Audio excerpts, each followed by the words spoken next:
అయినా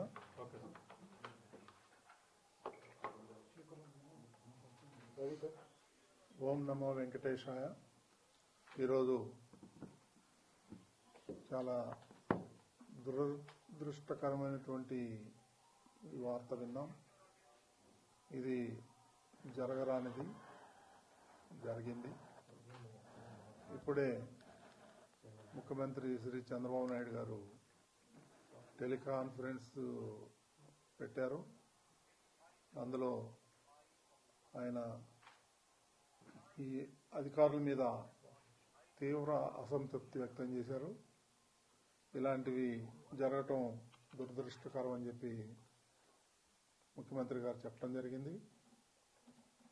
కొంత అడ్మినిస్ట్రేషన్ వల్ల ఇది జరిగిందనే అనుమానం ఉంది. ఒక సెంటర్లో మాత్రం అక్కడ ఉన్నటువంటి డిఎస్పీ గేట్ తెరవటం, ఇమ్మీడియట్ గా అందరూ తోసుకొని రావటం వల్ల ఈ తొక్కిసలాట్లు జరిగింది. అందులో 6 మంది చనిపోయినట్టు వార్తలు వస్తున్నాయి. ఒక్క బాడీ మాత్రం ఐడెంటిఫై అయింది. మిగిలిన వాళ్ళు ఇంకా ఐడెంటిఫై అవ్వాల్సిన అవసరం ఉంది.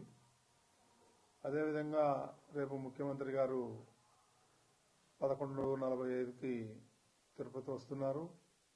క్షతగాత్రుల్ని పరామర్శించాలని ఆయన ఇప్పుడే చెప్పారు.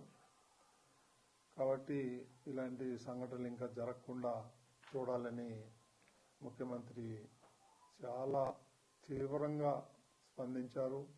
చాలా దురదృష్టకరం అని చెప్పి చెప్పడం జరిగింది. ఇది ఫ్యూచర్లో ఇదొక లెసన్గా భావించి అందరం సమిష్టిగా ఇలాంటివి జరగకుండా చూడాల్సిన బాధ్యత అందరి మీద ఉంది. అదేవిధంగా ఎస్గ్రేషియా కూడా రేపు ముఖ్యమంత్రి గారు ప్రకటిస్తా అన్నారు.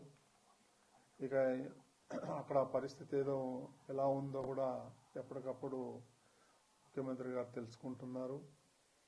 సో ఇది పునరావృతం కాకుండా చూడమని చెప్పి చాలా సీరియస్గా వార్నింగ్ ఇచ్చారు.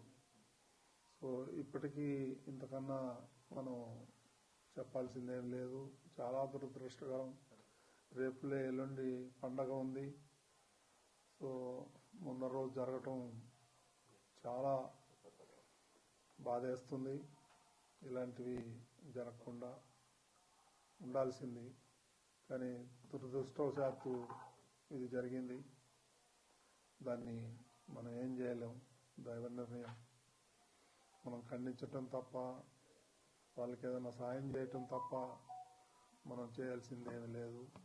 ఫ్యూచర్లో ఇవన్నీ కూడా జరగకుండా పక్కాగా పకడ్బందీగా ప్లాన్ చేసుకొని ముందుకెళ్లాల్సి ఉంటుంది.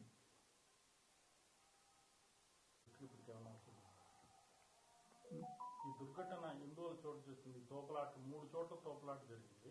ఇది ఎందువల్ల చోటు చేసుకుందని మీ ప్రాథమికంగా ఉన్న సమాచారం? ఇదే ఒక చోటది వచ్చింది సమాచారం.